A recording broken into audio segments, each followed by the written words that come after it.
নমস্কার, smile with মিশরি নতুন আরেকটি ব্লগে আপনাদের সবাইকে অনেক স্বাগত।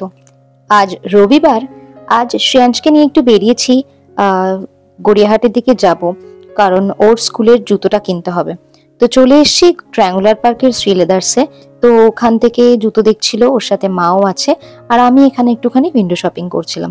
কারণ অনেকদিন ধরেই ওর জুতোটা খারাপ হয়ে গেছে, ওকে বলা হচ্ছিল চল চল, কিন্তু ও আমাদের সাথে একদম বেরোতে চায় না। তো ফাইনালি আজকে ওর জুতোটা কেনা হলো। আর এদিকে একটুখানি দেখছি যে পুজোর কি কালেকশন আছে, তো সেরকম কিছু কালেকশন আজকে এখানে চোখে পড়লো না।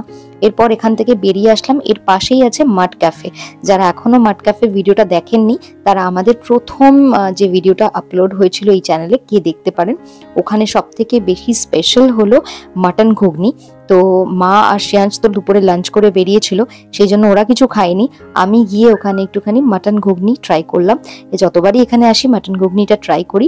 এটা দেবব্রত বিশ্বাসের বাড়ি, খুব সুন্দর করে গোছানো একটা ছিমছাম ক্যাফে বলতে পারেন।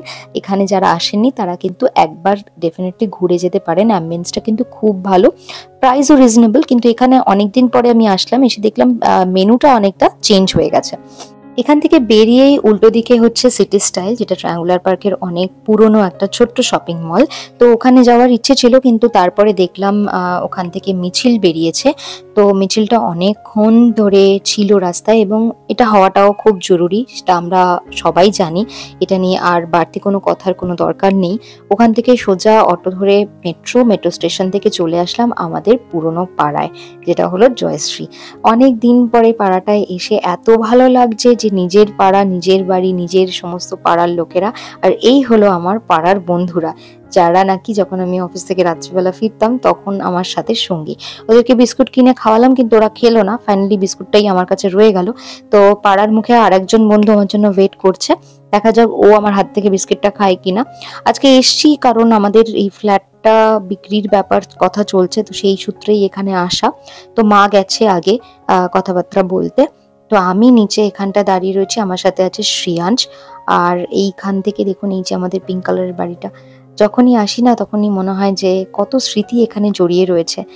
আর এখন তো এই পাড়ায় থাকা হয় না, তাই এখানকার মানুষজন, জায়গাটাকে খুবই মিস করি প্রতিদিনই প্রায়।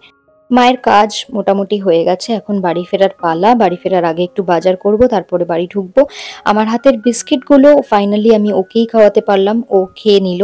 এর আগে আমার অনেক ভিডিওতে আমি দেখিয়েছি আমাদের যে ফ্ল্যাটটা এখানে রয়েছে তার পাশে একটা খালি জমি রয়েছে। এই সেই জমিটা এখন যা অবস্থা, সমস্ত জায়গায় গাছে গাছ ভরে গেছে, সেরকম ভাবে মেনটেন মনে হয় করা হচ্ছে না পাড়া থেকে। আর বর্ষাও গেছিল, সেই জন্য গাছ বেড়ে যাওয়ার রিজন হয়তো এটাই। এখানে যদি কোনো একটা বিল্ডিং উঠে যায় তাহলে আমাদের বাড়িতে যেরকম ভাবে হাওয়া বাতাস করে সেটা আর হবে না হয়তো। তো ওখান থেকেই আমরা চলে আসলাম সোজা বাঁশরুনিতে একটা মেলা হচ্ছিল, ওখান থেকে আমরা এই মেলাটাতে একটুখানি টাইম পাস করলাম। আমার মতো আপনাদেরও কি মেলায় ঘুরতে ভালো লাগে? কমেন্টে আমাকে নিশ্চয়ই জানাবেন।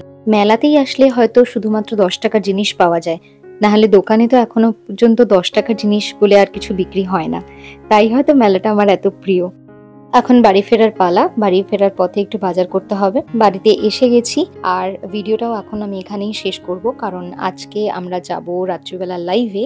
যারা যারা লাইভটা দেখতে পারবেন না, রেকর্ডেড থাকবে, আপনারা গিয়ে ইউটিউবে গিয়ে লাইভটা দেখে নিতে পারেন। আমি আর শ্রেয়াংশ যাব লাইভে। ভিডিওটা আমি এখানেই শেষ করছি, দেখা হচ্ছে পরবর্তী একটি ভিডিওতে খুব তাড়াতাড়ি। ততক্ষণ সবাই খুব ভালো থাকবেন, সাবধানে থাকবেন।